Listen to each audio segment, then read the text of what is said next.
Welcome to Money Savage, a savage approach to personal finance. This is George Grumbacher, and the time is right. Welcome to today's guest, strong and powerful Natalie Taylor. Natalie, are you ready to do this? I am. I'm glad to be here. Excellent. Let's do this. Natalie is Okay. a CFP and a BFA. She is a financial technology consultant, speaker, and thought leader. Again, I'm excited to have you on. Natalie, tell us a little bit about your personal life, some more about your work, and why you do what you do. Sure. So personal life, I live in Santa Barbara, California. I am married to my partner of 18 years, and we have two kids, 6 and 8. I have two crazy wild boys. I always wanted to be a boy mom, so I'm stoked. I coach football and coach soccer and coach basketball and all the things, which is so fun. Nice. And yeah, and then professionally, so I'm a financial planner. And I spent half my career in private practice serving clients, which was phenomenal. I thought I'd do that forever. Working with clients was like my first love. And then I spent the second half of my career in FinTech, because FinTech really gave me the opportunity to figure out how can I have an impact at a greater scale? How can I help more people than I'm able to on a one-on-one basis? And so now 16 years into my career, it's come a little bit full circle. So now I have two businesses. One is I consult in the fintech space for startups and bigger companies like SoFi and Ellevest and LearnLux and others. And then I also have a planning practice. So I really missed working with clients one-on-one and just seeing the light bulbs go on for them and seeing the peace sort of wash over them when we got to a point of clarity that I just missed. And so I am back serving clients again. I work with clients in their 30s and 40s who most of them have kids or are thinking about having kids, but most of them have at least one kiddo that's under 5. So they're in that crunch time period where they're making good income. Usually they're making a couple $100,000 to $500,000 a year. But cash flow still feels tight because they've got big childcare bills. Mm. Maybe one partner has taken a step back from career temporarily while kids are young. And so they're navigating that change in income as well. And they're just in a tough season. But there's so many critical decisions to make during that season. So it's a season that I'm just emerging from, my kids being 6 and 8. And I just have a lot of love for couples and families who are in that stage. And so that's who I serve in my private practice, which has been phenomenally fun and rewarding. That's So awesome. yeah, yeah. Well, I certainly appreciate everything you just said because you're talking about my wife and I with a four and a 1-year-old and all that, and both boys. So I'm gonna have to pick your brain, perhaps Yes. after the show about how that whole thing works out. But well, very cool. So 8 years in practice and then 8 years working as a consultant for FinTech. I'm sure that was an Mhm. incredible experience, both, and now being 16 years in, I'm sure it feels like two separate careers, and you sort of talked about how it's coming full circle. Um, I'm constantly both encouraged and terrified by technology, and I think that's there's fintech, which is doing so many wonderful things for us. How do you Mhm. think about bringing technology together and helping people sort of marshal all the available resources?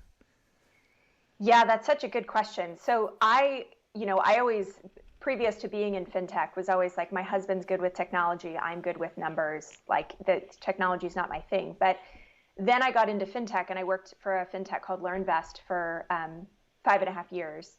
And that excuse no longer served me in my work. And I realized the power and the impact that you could have through technology to be able to impact more people. And so then it became like an invaluable tool to figure out, how do I combine human advice and human interaction with technology that can surround that experience, not only to improve the experience for the client or the end user, but also to bring price point down. Because financial planning, like true, real financial planning, and I'm not talking about like what you should do with your retirement account. That's investment planning. What I'm talking about is like financial planning, like how do we do our budget and how do we afford the stuff that comes up, the house projects and the travel that we want to do, and how do we balance that with working towards retirement and college and paying our mortgage, and should we pay off our student loans or should we start saving in a 529? All of that kind of stuff Do we have the right amount of life insurance? Do we have the right amount of disability insurance? What even is disability insurance? Right.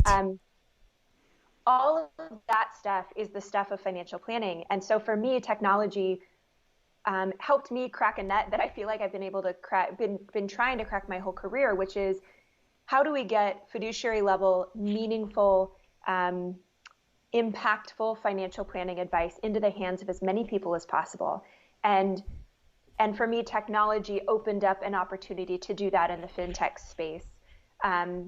So that's been really meaningful to me. And then on the private practice side, my private practice is more like a traditional private practice in that it's mostly about the meetings that we're having together. And I do a bunch of calculations in the back end, but it's not a tech heavy experience for my clients because I don't have any tech that makes it meaningfully better for them that I have access to that I think is worth the lift and the cost, both time-wise and money-wise for both the client and me. And so a lot of that work is actually sort of low tech compared to all the work that I do in FinTech, but there's so much value in it. So one of the things that I'm working on this year is figuring out, can I roll out a hybrid approach to financial planning that helps to put the tools into the hands of clients so that they can start to do some of their own calculations and I can support them in a one-to-many sort of format to bring the price point down and provide accessibility to clients that wouldn't typically hire me, be able to hire me or afford me or make that choice. How could I continue to make the work that I do and the impact that I can have more accessible? So yeah, I've been like constantly trying to solve that same problem for 16 years, and the time in private practice, the time in FinTech, and now getting to be in both. It's just more opportunities and more ways to solve that same problem. Yeah, well, I certainly appreciate all that. And everything you just said really resonates with me as well. I've long been bothered by the fees and the expenses and just the complexity of the industry. It seems unnecessarily. So the more that we as an industry can do what you've just described is nothing but a good thing. Is it essentially just trying to close that behavior gap and to somehow empower and motivate people to do that work up front? It's about more than just the behavior gap. So the behavior gap is certainly part of it. Somebody giving you a calorie counter doesn't in and of itself help you lose weight. Yeah. And for me, it's a lot more about being able to convey the not only the knowledge and the education, but the guidance and perspective that comes with having a meaningful framework to think your finances. So for me in my private practice, I work with some clients on an ongoing basis because they know that they want the accountability and support and behavioral coaching over time. For others, and I would maybe put them in like the facilitated DIYer bucket, they're comfortable doing a lot on their own, which is phenomenal. You don't need to pay me to do things that you are comfortable doing on your own. But if I can help with putting all of the pieces together into one picture and helping you have a framework and a perspective and some strategies to use to continue with your decision-making process as you execute over time, then with those clients, I'll do like a one-time engagement and we'll do 3 or 4 meetings together and walk through everything, because I have, probably to the detriment of my business, I have very much like a teach them to fish sort of mentality, that if I can transfer some of the perspective and strategies and framework to a client, that is a win. For them to feel self-efficacious, for them to feel confident, for them to feel at peace, and for them to feel empowered, that they can move forward with or without me, that's where I need them to be. That's where I want them to be. Yeah, I certainly appreciate that. And I heard, I suppose it's kind of an analogy that, and I'm going to totally butcher this, Natalie, so kind of bear with me, that Buddhism is not trying to have people come and worship on a Sunday or just a weekly basis like other religions. It's trying to, for lack of a better term, well, I don't know if it's fix people, but really teach them to fish so that they're not having to be reliant on that. I think that's a terrible metaphor or analogy, but I think people kind of get it. Totally. But yeah, and yeah, from a business standpoint, it's probably not it's essentially the opposite of the AUM model where you're just making money off people whether you're talking to them ever again or not. Mm-hmm. But it's certainly the right thing to do.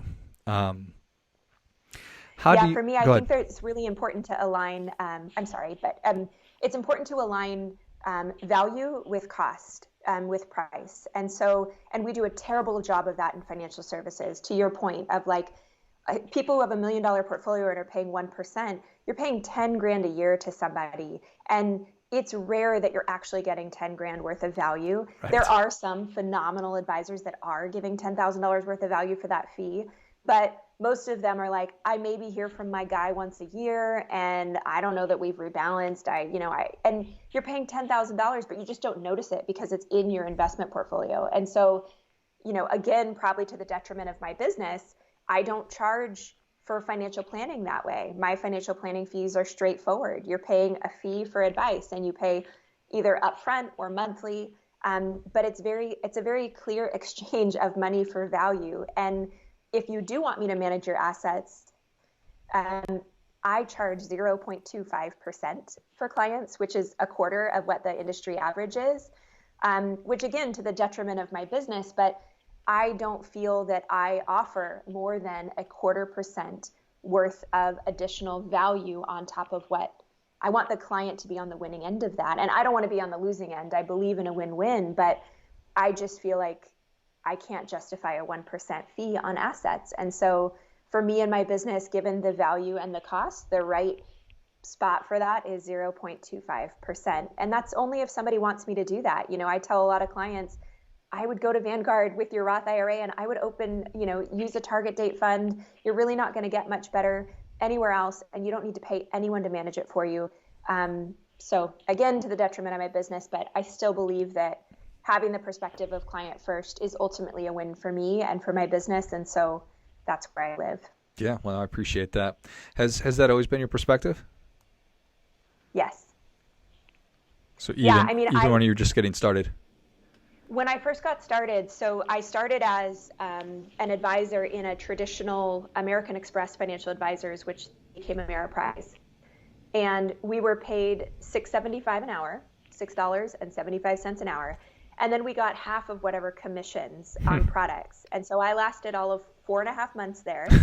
And I realized that was not how I wanted to do business. And so I took a role as a paraplanner, which is analogous to a paralegal, and ultimately grew into an advisor with a practice that I was mentored and I learned a ton from him. And his pricing model is different than my current pricing model, but the client first approach, the idea of like give, ask, receive, all of that was very much in alignment with where I am now. So for people who are listening, they say, well, everything that Natalie is talking about makes sense to me. Obviously, they can reach out to you and work with you directly. But just in the spirit of helping people to sort of figure out how to go about figuring out that your model is correct, or if there's somebody that requires more hand holding, or if they're more of a DIY, what advice would you give to people? I would say, it's important to get clarity on how you want to work with someone, if you want to work with someone. And it's really confusing for consumers. I think the financial industry is among the worst in terms of making it clear who does what and how they get paid. Mm-hmm. So if you're considering working with someone either as a second opinion, like you're a DIYer, but you want to work with someone temporarily just to optimize and make sure you're not missing anything, I would ask a few questions of anybody that you potentially work with. One is, are you a certified financial planner? The second one is, are you a fiduciary in all business that we do together? Fiduciary means that they have to put your interests first and not their own. And believe it or not, most advisors are not held to that standard. And some advisors can be held to that standard in some situations and not others. So the key question to ask is, are you a fiduciary in all of the work that we do together? And if you get 2 yeses, that's a good start. And then I think finding out who they specialize in, because, for example, I will have clients come to me or referrals come to me that say, I have $5 million and I'm just about to retire. And I'll say, I'm not the right person for you. You need good advice. And I have served clients like you in the past, but you are not my specialty right now. And you need specialized help. You need somebody who is serving people in the life stage that you're in. And so I think finding somebody who serves people like you and who you can be an A client for. I talk to a lot of clients who are in their 30s and 40s who say, oh, well, I have some accounts at, XYZ firm because my parents do business there. And so I have a little bit there, but I never meet with anyone. That's not what it's like to have a financial planner of your own. And then I also think that there's a matter of fit, of personality. I wrote sort of a rant that I actually send to any potential client before we meet. It's on my website. And it's really my perspective on what it means to be a good financial planner. And I say things like, if your goal is to die rich and make as much money as you can, I'm not the planner for you. But if you want to align what matters to you with your money, and you want to balance enjoying life today and saving for tomorrow, that's great. And if you become wealthy along the way, even better. But finding somebody whose message and brand voice and approach really resonates and who you feel comfortable talking to, and who you and your partner feel comfortable with too. Very well said, Natalie. I appreciate that very much. When people ask you what you think about the stock market or what's going to happen with the stock market, what do you say to them? That's a good question, and one that I get all the time. I would say that the stock market over the long term is a tool to get you to where you want to go, because most of us can't afford to save out of pocket for our goals. We need the growth of the market to get us to where we want to go. So you'd have to save in some cases 10 times as much to retire if you don't utilize the stock market versus if you do. So instead of saving $1,000 a month, you got to save 10 grand a month, which is ridiculous, right? To be able to retire someday. So the stock market is an important tool to use for long-term goals. I'm not a day trader. I'm not a stock picker. I believe in having that most returns come from having a well-diversified, low-cost portfolio over time. And that has continued to be true. I've managed assets since early 2005. And so I went through the Great Recession, managing assets, and obviously what's happened in the COVID crisis. And the truth remains the truth, which is a well-diversified, low-cost portfolio gives you the best chance at being successful over time. And, for me, clients sometimes want me to say what's going to happen, what policy changes are going to happen if Biden wins, or whatever happens politically or in the market. And the best that we can expect to do is make great decisions with the information that we have available to us, and be willing to adjust those decisions as more information becomes available. I always say that having long-term goals like retirement for somebody who's in their 30s, it's a long way away.